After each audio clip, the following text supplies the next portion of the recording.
Oi, pessoal, tudo bem com vocês? Como vocês estão? Meu nome é Larissa Macari, eu sou cristã e sou casada com o Bruno e decidi criar uma série de vídeos aqui com um tema pouco falado, mas que muitas famílias passam por isso e é um assunto delicado, é um tema solitário e doloroso também, que é a infertilidade.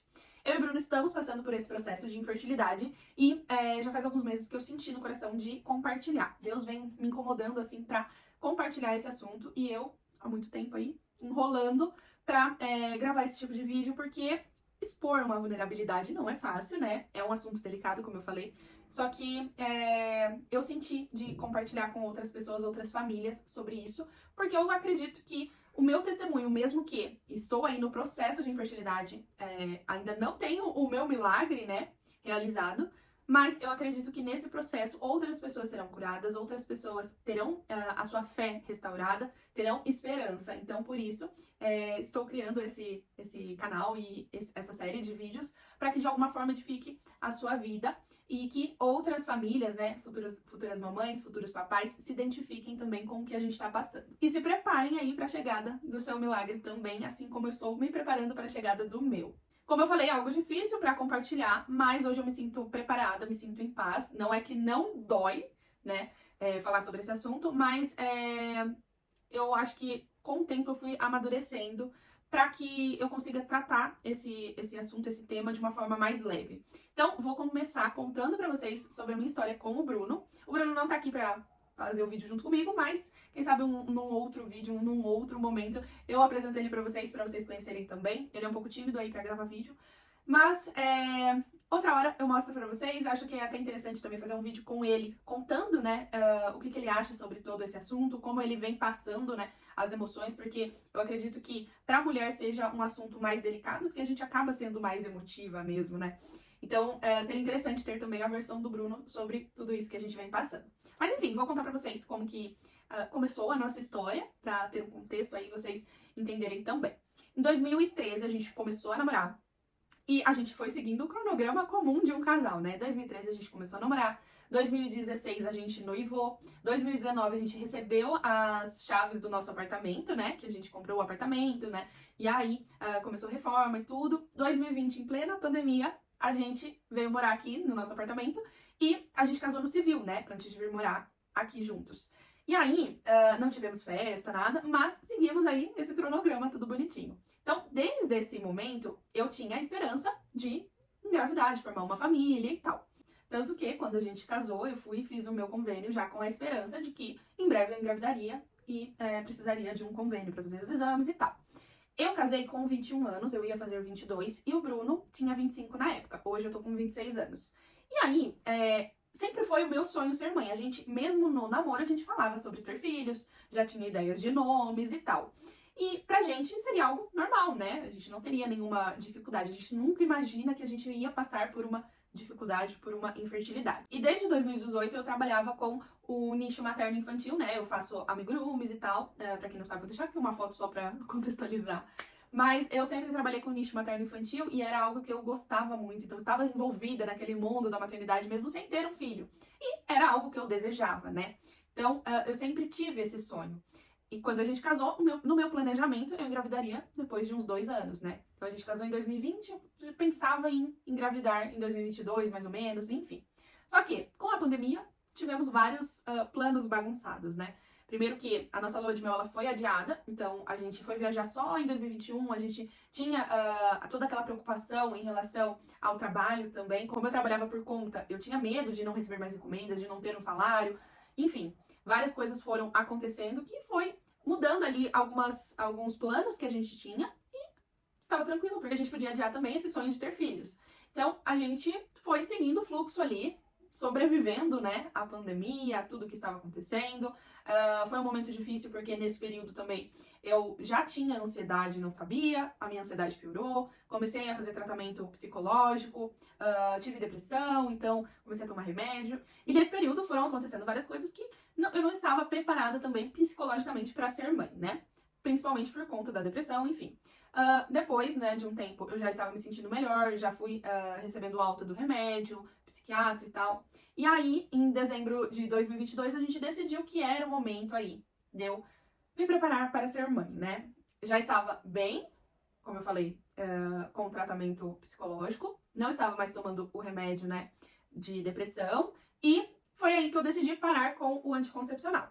Então, nesse período aí, foi um momento assim, beleza, vou parar com o anticoncepcional, só que vou ir atrás da médica, fazer todos os exames certinho, começar a tomar as vitaminas e tal. Porém, no ano de 2023 foi um ano muito turbulento em relação a trabalho. Então, eu trabalhei muito no ano de 2023 e tava indo tentando ali sem tentar, vamos dizer assim, né? Eu não estava tomando remédio, mas também não estava bitolada do tipo, ai, agora é meu período fértil, ai, precisa ser agora, ai, não sei o quê. Porque eu estava com outras prioridades, estava muito ocupada trabalhando e não estava prestando atenção nisso, né? Em junho de 2023, eu tive uma consulta com a médica onde ela me passou as vitaminas pra eu começar a tomar, né? E aí comecei a tomar, tudo certo, e sempre indo no se Deus mandar, mandou e estou preparada, né? E foi indo, passando os meses, aí recebi um teste negativo, achava que estava grávida, era outro teste negativo, e assim foi. E eu já tinha passado pela médica, então ela já tinha me informado que demora em torno de 1 ano para engravidar. Então, ao mesmo tempo que eu estava, tá, ainda tem 1 ano, eu estava ansiosa porque eu queria engravidar, era algo que eu desejava, né? Então, foi um momento ali um pouco difícil. Só que eu acho que como eu estava trabalhando bastante, aquilo era também um certo conforto ali que, beleza, mas eu estou priorizando algo no momento, então vamos aí do jeito que tá. E eu não comentei com vocês, mas a vitamina que eu estava tomando era a Ogestan Pré, né? Caso alguém pergunte, né? Não sei, eu sou do tipo curiosa. Então, quando as pessoas vão falando as coisas, eu quero saber tudo. Tanto que nesse vídeo vai ter muitos detalhes, tá bom? Então, como eu falei pra vocês, eu tinha essa expectativa de que, ok, em 1 ano, se eu não engravidar, eu vou ter que voltar lá. Mas eu também tinha a ansiedade da pessoa que queria ter o bebê logo, certo? E aí foi que foram passando os dias e tal, achava que tinha dado certo a hora que fazia teste, nada. E aquilo foi me deixando mais aflita, sabe? Quando a gente fica pensando, não é possível, tem alguma coisa de errado. Mesmo que tenha esse período de 1 ano, não tá certo. Enfim. Aí foi que, num belo dia, eu decidi marcar o urologista para o Bruno, né? Pra ele ir e fazer os exames também. Porque, como eu já estava com o convênio desde 2020, eu fazia todos os exames de rotina, ia sempre no médico, então eu estava com um acompanhamento e estava tudo certinho comigo. Pensei, vamos fazer os exames no Bruno, porque aí vai que, né? A gente tem que entender também que é 50-50. Mais comum da gente ver é a mulher ter algum problema, né? Mas, como eu falei, é 50-50, então a gente precisa também pensar no homem, né? E aí, em setembro, eu fui e marquei o urologista pra ele. E eu sempre fui uma pessoa muito controladora, do tipo, não controladora na relação, mas controladora de querer estar no controle das coisas, né? Principalmente no meu sonho, que era ser mãe. Então, na minha cabeça, era só Deus mandar. Mas eu queria estar no controle de, não, vai dar certo, isso não vai dar certo, isso vai dar errado, enfim. E aí, Deus me tratou muito em relação a isso. Por quê? Porque não tá no meu controle, né? Se ele quiser mandar, ele manda. Se ele não quiser, ele não manda. E aí foi que começou a acontecer as coisas, a desenrolar as coisas, né? Eu marquei o urologista pro Bruno em setembro, numa terça-feira, eu lembro até hoje, numa terça-feira. E aí, na semana anterior, na quinta-feira, o Bruno sentiu uma dor muito forte nos testículos. E aí, ele pensou assim, preciso ir no médico. Como eu já tinha marcado na terça, eu pensei, você já vai, já fala sobre essa dor, e aí já faz os exames também. Só que a dor era tão forte que ele achou melhor remarcar pro sábado. Então, ele ficou quinta com a dor, sexta já tinha melhorado e sábado ele foi pro médico e eu desmarquei a consulta da terça. O Bruno já tinha sentido essa dor em 2015. Foi até um dia que ele foi pro hospital, ficou o dia todo no hospital esperando ser atendido e não foi atendido, ele foi embora, a dor passou. Então, ele nunca mais foi atrás pra ver se era alguma coisa, ele achou que era algo momentâneo ali e ele sentiu essa dor nessa quinta-feira e no sábado foi pro médico ser atendido. E aí o médico diagnosticou ele com varicocele grau 3. E o que é varicocele? Pra quem não sabe, né, são varizes lá nos ovinhos, né, onde as veias ficam inflamadas. Vocês podem dar um Google aí, mas é algo muito comum. Mais de 2 milhões de homens no Brasil têm esse diagnóstico, então é algo comum. Porém, assustou a gente um pouquinho, né, principalmente eu. E aí o médico falou que ele não operava por dor, operava apenas se os exames de espermograma e tal dessem alterado.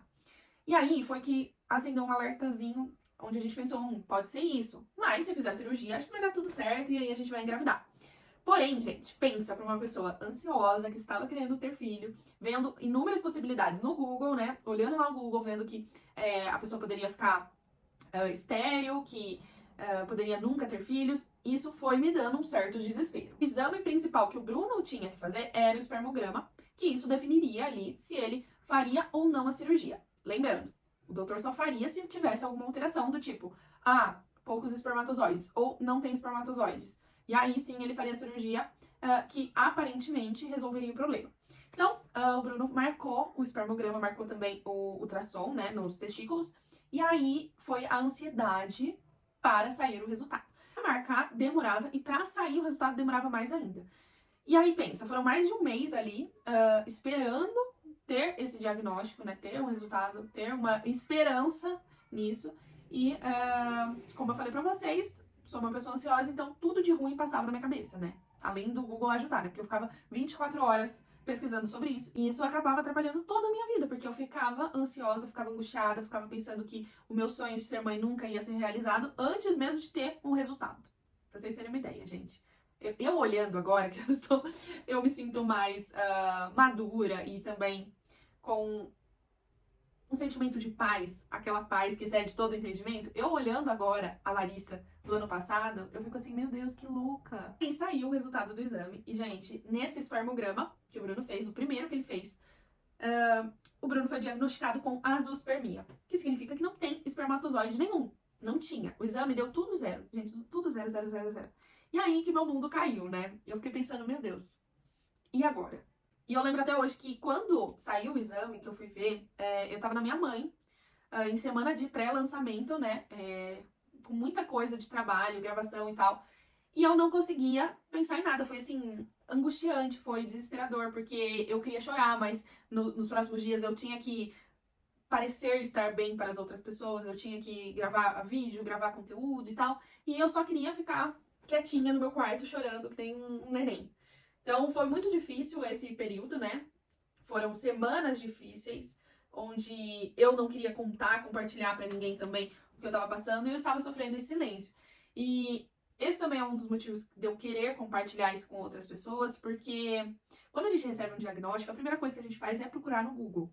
Seja procurar tratamento ou também procurar outras pessoas que estão passando por isso, pra que de alguma forma a gente se sinta acolhido ou tenha mais esperanças, né? Veja assim, não, com ela funcionou, então é só o Bruno fazer a cirurgia que vai dar certo e tal.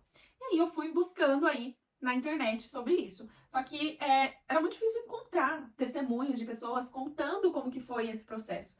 E aí isso foi doendo mais, sabe? Porque mesmo sendo cristã, acreditando em Deus, parecia que no meu caso seria impossível. Então foi algo muito complicado, foi um tempo muito difícil pra mim. Toda vez que eu tava fazendo alguma coisa, a primeira coisa que passava na minha cabeça era, mas e se eu nunca ter um filho, né? E se eu nunca for passar por essa experiência de gerar, eu nunca ver a minha barriga crescendo, ter um bebê no meu colo, ver uma criança crescendo, né? Educar uma criança, nunca ter esse sentimento de ser mãe, né? E se nunca acontecer comigo? E isso ia me corroendo por dentro. Eu vou tentar não chorar, gente. Porque, como eu falei, estou bem agora. Estou bem, gente. Mas de verdade, hoje eu falo isso com uma leveza, assim, sobrenatural, que não vem de mim, vem de Deus. Porque quem era mais próximo e acompanhou tudo de perto nos últimos meses, viu que, assim, meu emocional era zero. Minha estabilidade era zero. Qualquer coisa eu chorava de desabar.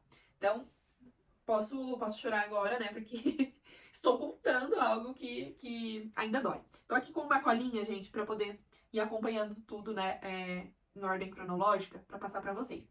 Então, a gente recebeu esse diagnóstico, ficou meio assim, abalado. O Bruno, ele é uma pessoa muito calma. Ele é assim, sabe? Não, vai dar certo, não. Depois vocês vão conhecer ele. Mas ele é muito centrado. E aí ele falava assim, não, aí eu vou fazer cirurgia depois de 6 meses a 1 ano, vai dar certo, a gente vai engravidar, tudo numa boa. Só que eu ainda estava ansiosa, queria no meu tempo, né? Enfim. E aí a gente voltou pro médico, a gente não, né, o Bruno. O Bruno voltou no retorno com o médico, levou o exame e ele falou assim, ó, eu recomendo que você procure um médico especialista em fertilidade, tá? Não seria mais comigo. E procura um médico de fertilidade. Você pode fazer ali um outro espermograma só pra confirmar. Então você pode escolher qualquer outra clínica, faz só pra ter a certeza ali de que realmente era esse resultado, tá? E aí foi que o Bruno fez outro espermograma. E esse médico, ele não passou nenhum outro exame, nenhum exame hormonal, nada. Só encaminhou para o médico especialista. Falou assim, ó, não é comigo, vai no médico especialista, que ele vai poder te ajudar. E isso me deixou um pouco frustrada, né? Porque eu queria que fosse resolvido na hora. E eu fiquei chateada, pensei assim, nossa, mas ele não pediu um exame, não falou nada, se tinha um outro meio, enfim. Aí o Bruno foi e fez um outro espermograma pra poder confirmar aquele, né? Ele fez o espermograma e aí mais uma demora para marcar e depois pra sair o resultado. Então, pensa, isso tudo que a gente fez foi em meio de outubro, novembro. No finalzinho de novembro, então, foi que saiu o outro resultado do outro exame. E novamente, saiu zerado. Tudo 0, 0, 0, 0.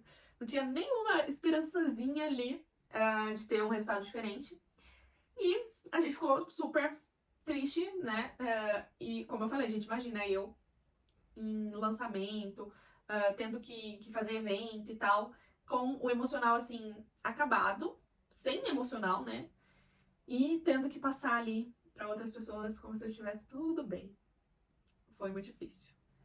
E depois disso, né, finalzinho de novembro, ia vir dezembro, Natal, as coisas, a gente pensou, ó, não é o momento ideal pra gente marcar agora uma consulta com o médico especialista, vamos esperar virar o ano pra marcar, porque muitos vão entrar de recesso. Gente, dezembro, você começa a tentar marcar coisa de médico, ninguém atende. E aí eu pensei, vamos esperar janeiro, e aí a gente já marca, vai ser melhor. E foi nesse meio tempo que Deus começou a falar comigo, através da leitura, né? Uma amiga me presenteou com um livro, que inclusive eu vou fazer um vídeo depois contando só sobre esse livro. Ela me presenteou com esse livro antes mesmo da gente ter um diagnóstico. Ela só falou assim, eu senti de te dar esse livro e acho que vai ser bom pra você e tal. E eu pensava que era um livro sobre ansiedade. E realmente era um livro sobre ansiedade. Mas eu achava que eu ia me identificar com o livro por conta da ansiedade. E não foi por isso, né? O livro chama O que Fazer Enquanto Esperamos, né? E Deus falou muito comigo nesse livro. Muito, muito, muito, muito. Eu lembro que eu li esse livro em uma noite, nesse período, antes de marcar a consulta com o médico especialista. E eu só chorava, chorava, chorava, chorava, chorava. Mas ao mesmo tempo que eu fui tocada com esse livro, eu também estava chateada. Eu pensava assim, Deus, por que comigo? Por que as coisas só acontecem comigo? Tudo eu pensava isso. Mas tá acontecendo, só acontece comigo, tudo dá errado comigo. Por que outras pessoas engravidam sem querer engravidar? Às vezes não quer nem ter um bebê, quer colocar na adoção. E eu passando por todo esse processo. Por quê? E aí eu ficava me questionando, ficava questionando a Deus, eu ficava com raiva, eu ficava triste. E não tinha com quem compartilhar também, porque como era um assunto que eu não queria contar para as outras pessoas, eu não sabia outras pessoas que estavam passando por isso, as pessoas que eram mais próximas a mim, que eram meus amigos, não passavam por isso, então era algo que era difícil para eles entenderem também, e era algo difícil para eu me consolar apenas com aquelas palavras clichês, né, de Deus sabe de todas as coisas, fica tranquila, e no tempo certo vai acontecer, as coisas acontecem no tempo de Deus, e era uma corda bamba ali, entre eu entender e as outras pessoas me entenderem também, entenderam o que eu tava passando. Então foi um processo difícil, com muita ansiedade, com muita dor e tristeza no coração. E também tinha a questão de pessoas que não sabiam e acabavam perguntando, né? Ou fazendo comentários desnecessários, né? Do tipo, quando que vai ter um bebê? Agora só falta você. E aí? Vocês não pensam em engravidar? Não sei o quê. E pra pessoa que tá perguntando, eu entendo que às vezes parece uma pergunta meio, só tô puxando assunto, ou, uma pergunta normal. Só que, pra quem está passando por esse processo de infertilidade, é muito difícil receber uma pergunta dessa. Tanto que, todas as vezes que alguém falava sobre esse assunto, eu respondia, né?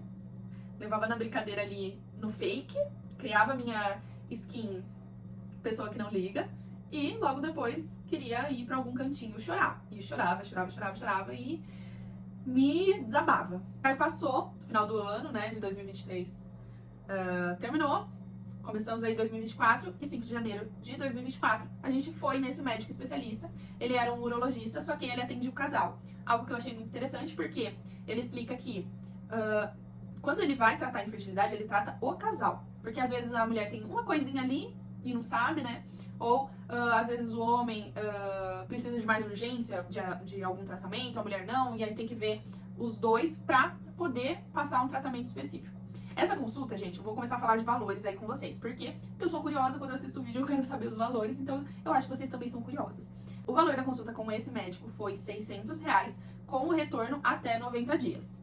E aí ele explicou 1 milhão de coisas pra gente. A gente ficou, acho que, mais de 1 hora na consulta, ele explicando tudo, como que funcionava cada coisa. Pediu inúmeros exames pro Bruno. Foi muitos, muitos, muitos. Pra mim pediu alguns, né?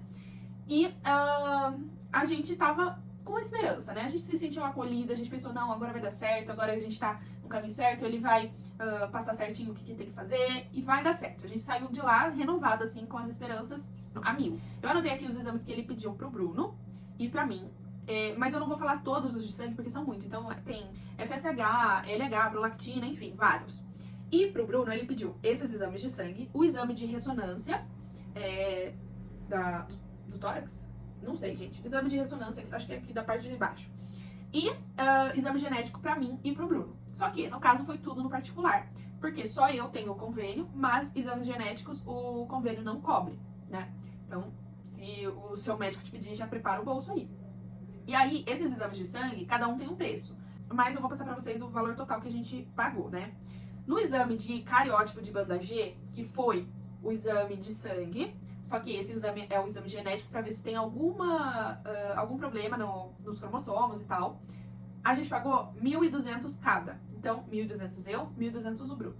Eu tive que fazer também o antimuleriano, que foi R$190, que é pra ver a reserva ovariana. Por quê? Se a minha reserva ovariana fosse baixa, a gente precisaria fazer o tratamento do Bruno mais rápido pra não ter problema também com os meus óvulos, entenderam?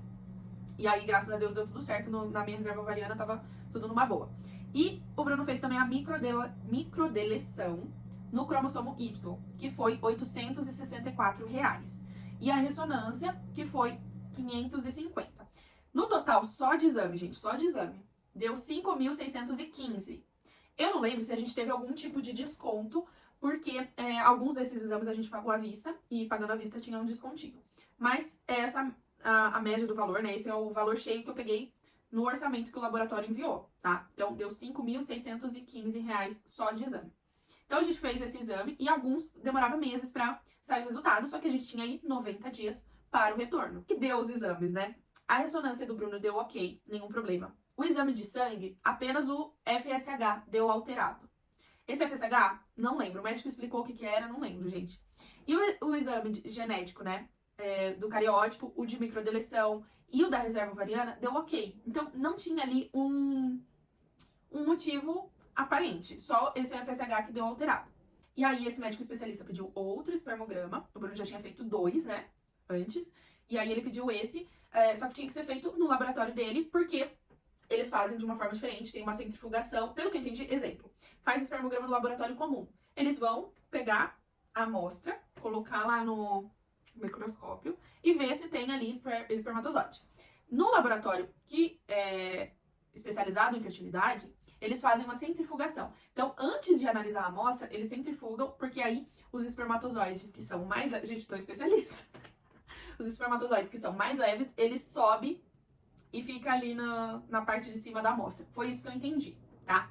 E aí, o Bruno teria que fazer esse exame, só que no laboratório deles, que era lá em São Paulo. Então, nosso retorno seria em São Paulo e a gente é de Campinas. Então, a gente teria aí o custo da viagem, gasolina e tal, e o custo desse exame que, gente, custou R$770.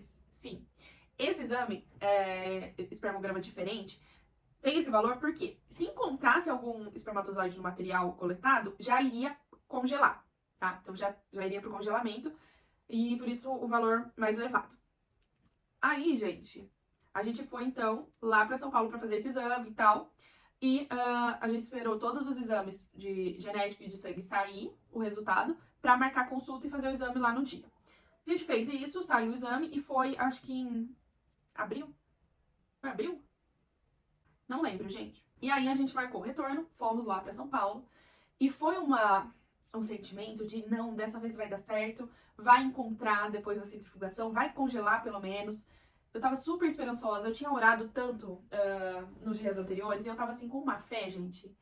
Uma fé assim surreal. Pra mim ia dar certo, tava super ansiosa. Chegamos lá em São Paulo, o Bruno fez o exame e a gente tinha que esperar pra sair o resultado lá na hora mesmo. E aí o médico chamar a gente pra consulta, né, pro retorno.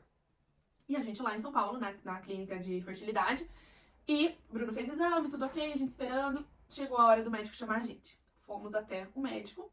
E ele falou, recebi aqui o exame, vamos abrir. E, gente, eu estava assim, tensa, sabe? E aí o médico falou que estava zerado de novo. E aí foi um sentimento assim de quero chorar, mas vou ficar segurando o choro. O médico falou inúmeras coisas, leu todos os exames do Bruno, que a gente tinha feito aqui em Campinas, viu tudo certinho. E eu tava assim, extremamente abalada. Só que com um pouquinho de esperança aí de ser a varicocele, né? Dele ler os exames e falar assim, não, então é cirurgia de varicocele, a gente vai fazer e vai dar certo. E, gente, quando o médico falou, ele falava e eu não conseguia esboçar nenhuma reação. Eu tava assim, paralisada. Tava assim. Eu só queria chorar, mas eu tava segurando o choro. E ele falando, né? Outra coisa também que ele falou é que o Bruno não tinha outros exames, então esse espermograma foi o terceiro que o Bruno tinha feito. Ele nunca tinha feito antes, na adolescência, nem na fase adulta dele, nenhum espermograma.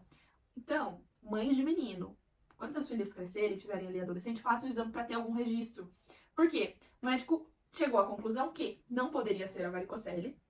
Ele não sabe dizer o que pode ser também. Ele falou que pode ser algo de nascença, pode ser algo que aconteceu no meio da vida do Bruno, mas como não tem um exame anterior pra comparar, tipo, em 2000 e bolinha tinha espermatozoide e aí agora não tem. Então, vamos ver o que aconteceu nesse período, entenderam? E aí foi, assim, um dia terrível, gente. Eu lembro que o médico ia falando e eu ia só absorvendo, assim, quieta, em silêncio, sem entender, mas foi difícil. Outra coisa também é que o Bruno não sabe se ele teve cachumba quando era criança, porque isso pode ser um motivo, né, de não ter espermatozoide. E não tem outra explicação. O médico falou, não tem explicação, não tem nada que eu fale aqui que faça sentido. E aí a única coisa que ele recomendou pra gente seria a fertilização in vitro. O Bruno teria que fazer uma microtese, que é uma cirurgia que abre lá os óvulos e vai caçar espermatozoide. Achou espermatozoide? Aí faz a fertilização in vitro. Só que precisa fazer os dois juntos por conta do risco de perda de material. Então, por exemplo, se fosse congelar e descongelar e achasse pouco espermatozoide e fosse fazer esse processo de congelamento e descongelamento, pode diminuir ainda mais as chances. Então, o ideal seria fazer tudo na hora, tudo juntinho. Só que, gente, o orçamento para fazer as duas cirurgias, né, a microtese e a FIV, deu no valor de 50 mil reais. Então, foi tudo um baque ali, né? Do sentimento de eu não estou no controle de nada, nada está saindo como eu esperava, e eu ainda tenho que fazer um investimento, né, numa FIV, que eu não sei se vai dar certo, porque a gente vê muitas pessoas que fazem FIV, faz uma, faz duas e acaba não evoluindo. Então foi um mix de sentimentos ali, de não saber o que fazer. Foi algo desesperador. O valor das duas cirurgias é 50.600 sem os exames pré-cirúrgicos. E eu não sei o valor de cada uma, porque eu só fiz a conta das duas juntas. Mas a microtese, se eu não me engano, era em torno de 20 mil, tá? Pra vocês terem uma ideia. A gente voltou de São Paulo, num silêncio ali, num luto. Eu chorando, assim, de desabar. Foi os piores dias da minha vida, assim, nesse período. Porque eu não entendia o propósito de Deus com tudo isso. Senti raiva, senti tristeza, fiquei chorosa, ansiosa. Foi momentos, assim, difíceis. E aí, com o passar dos dias, Deus foi confortando meu coração. Algo que eu orei pedindo pra Deus era: Deus, se não for pra eu ser mãe, tira esse desejo do meu coração. Eu não quero sentir, porque se eu não tenho esse desejo, tudo bem. Eu não preciso ser mãe, então. Se não for pra eu ser, se não for da sua vontade, tira esse desejo do meu coração que eu vou ficar bem. E aí, foram passando os dias e nada. E eu só ficava mais triste e tal. E Deus foi falando muito comigo no passar dos dias. Como eu falei pra vocês, ele começou a falar comigo através da leitura em 2023. E aí foi passando o ano de 2024. Ele continuou falando comigo através dos livros, né? Quero fazer um vídeo também falando sobre isso, porque às vezes a gente acha que Deus vai falar com a gente só de uma forma audível, né? Mas não, ele tem muitas formas de falar com a gente só precisa estar atenta aos detalhes, atenta à forma com que ele quer falar conosco, né? E mesmo sem entender o porquê disso tudo, porque de eu estar passando por isso, da gente estar passando por isso, não saber o que fazer, às vezes dá um desespero. Hoje, eu posso dizer que eu tenho a plena convicção de que eu entreguei pra Deus, né? E de que a minha ansiedade foi sendo tratada nesse período, né? Que eu também consigo sentir a paz de Deus no meio desse turbilhão de coisas acontecendo. E eu me sinto em paz hoje pra poder compartilhar também. Em outros tempos não conseguiria nem começar a falar sobre esse assunto, que eu já ia querer chorar. E é isso. Então, eu e Bruno, a gente decidiu começar a juntar o dinheiro para fazer a FIV e esperar um direcionamento de Deus. Se chegar no momento que a gente estipulou uma meta, né, de data, para poder juntar esse dinheiro. Se chegar lá, a gente não ter conseguido juntar todo o dinheiro, a gente vai estender. Se a gente tiver conseguido e Deus não tiver tocado no nosso coração de fazer a FIV, a gente não vai fazer. Se Deus fizer um milagre aí antes da FIV, amém também. Aí a gente sabe que o dinheiro juntado terá algo que Deus vai colocar no nosso coração para fazer com esse dinheiro. Então, tem várias coisas que podem acontecer, mas que não estão no meu controle. Então, acho que uma das coisas que mais foi trabalhada em mim, né, foi essa questão de eu não estou no controle das coisas, eu preciso entregar o controle da minha vida para Deus e as coisas acontecem como Ele quer, porque Ele sabe o que é melhor para mim, né? Então, diante de tudo isso, hoje eu tenho a plena convicção de que se eu precisei passar por isso, um dos motivos maiores foi para eu me aproximar mais de Deus. Eu acabei tendo de volta esse relacionamento com Deus, né? E eu acho que isso foi muito importante para o meu processo, né? Talvez você que esteja passando por algo parecido pense assim, mas não tem um motivo. E sempre tem algo, né? Que às vezes a gente não entende agora, mas depois que tudo acontecer, que tudo se resolver, a gente vai ver o porquê de cada coisa, né? E mesmo você não entendendo o porquê disso tudo, Deus é um Deus de gerações e Ele é um Deus de milagres, um Deus do impossível. Então hoje, agosto de 2024, eu estou à espera do meu milagre e torço para você que também está à espera, receba o seu milagre em breve. Então essa é a nossa história. Quero saber também sobre a sua história, deixa aqui nos comentários o que você está passando, se você também está passando pelo processo de infertilidade. E espero que de alguma forma você se identifique, edifique a sua vida, te traga mais esperança e fé. E é isso. Te espero no próximo vídeo. Um beijo e até lá!